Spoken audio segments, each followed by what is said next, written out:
Hello guys, সবাই কেমন আছো? আশা করি ভালো আছো। আর আমি অনেক অনেক ভালো আছি। তো আজ আমি চলে গিয়েছি মাছ নিতে। আর প্রচুর বৃষ্টি হচ্ছিল, ভিজে ভিজে আসলাম, ছাতা নিয়ে যেতে ভুলে গিয়েছিলাম। যাই হোক, তো এই মাছটা আমি কোনো দিন খাইনি, সেই জন্য ভাবলাম এই মাছটাই নেওয়া যাক। জানি না বাবা এটি কী মাছ, আর কি জানি কীরকম টেস্ট হবে। দিয়ে দিল, আমিও নিয়ে নিয়েছি। এরপরে কড়াইতে তেল দিয়ে দেব পরিমাণ মতো মাছগুলো ভাজার জন্য। আর তেলটা অল্প গরম হওয়ার পর মাছগুলো আমি দিয়ে দিয়েছি। মাছটা দিয়ে ভাই সেই লেভেলের ঝটকা দিয়েই একদম ছুটে পালিয়ে যাচ্ছিলাম।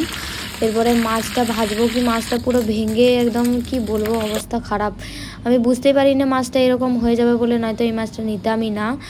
একবারেই সে কেমনই একটা হয়ে গিয়েছিল। যাই হোক, নিয়ে নিয়েছি, রান্না করে খাই, দেখি কেমন লাগছে। এখানে আমি যেগুলো দেবো এর সাথে সেগুলো কেটে নিয়েছি। ক্যাপসিকাম, তারপরে টমেটো, হেনা তেনা ওইসব কেটে নিয়েছি। তারপর এখানে ইয়েটা দিয়ে দিচ্ছি, আদা রসুনের পেস্টটা, অল্প করে হলুদ, আর এটা মাছের মশলাটা দিয়ে দিচ্ছি।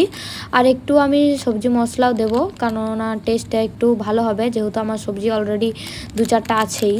তো এখানে অল্প করে একটু সবজি মশলাও দিয়ে দিচ্ছি। এখানে সব কিছু আমি রেডি করে নিয়েছি। এরপরে আমি এইগুলো রান্না করব। তো তোমরা দেখতে থাকো কিভাবে কি করি। এখানে বেগুন কেটেছি, বেগুনটাও ভাজা হবে। ওটাতে অল্প করে সবজি মশলাটা দিয়ে দিলাম। এখানে পরিমাণ মতো জল নিয়ে নিয়েছি, তেলটা গরম করে নিচ্ছি। মাছের তেলটা দিয়ে আমি রান্না করব। আর এখানে পেঁয়াজটা দিয়ে দিচ্ছি, পেঁয়াজ কোচানো ছিল ওটা দিয়ে দিচ্ছি, লঙ্কাটা দিয়ে দিচ্ছি, ভালো করে নাড়িয়ে নেব। তারপরে এটাতে পরিমাণ মতো একটু জল দিয়ে দিচ্ছি, কেননা এটা এইভাবে দিয়ে দিলে কেমন একটা হয়ে যেতে পারে, সেই জন্য একটু অল্প পরিমাণে জল দিয়ে দিলাম। এরপরে আমি রসুনগুলো কুচিয়ে রেখেছিলাম, এগুলো অল্প করে দেবো, কেননা মাছটা ভাই প্রচুর গন্ধ, কী জানি কি মাছ দিয়ে দিয়েছে, প্রচুর গন্ধ। যাই হোক, রসুন, নুন টুন হেনা তেনা যেগুলো লাগে সেগুলো দিয়ে দিয়েছি। এবার মশলাটা দিয়ে দিচ্ছি, ভালো করে এটাকে আমি একটু অল্প করে সিদ্ধ করে নেব। সিদ্ধ হয়ে যাওয়ার পর মাছগুলো এমনিতেই তো ভেঙে একদম অবস্থা খারাপ, সেই জন্য মাছগুলো আমি আর বেশি সেদ্ধ করবো না, অল্প জাস্ট পুরো ওইটা যখন রেডি হয়ে গেছে গ্রেভিটা, তারপরে উপরে আমি মাছগুলো দিয়ে দিয়েছি, অল্প একটু সিদ্ধ করে নামিয়ে নিয়েছি। এরপর আমি খাচ্ছি। 2টো মাছ নিয়েছি, দেখা যাক কীরকম কি টেস্ট হয়েছে। অল্প ভাত নিয়েছি, আর 2টো বেগুন ভাজা নিয়েছি, আর নুন নিয়েছি। এরপরে দেখছি কেমন লাগছে।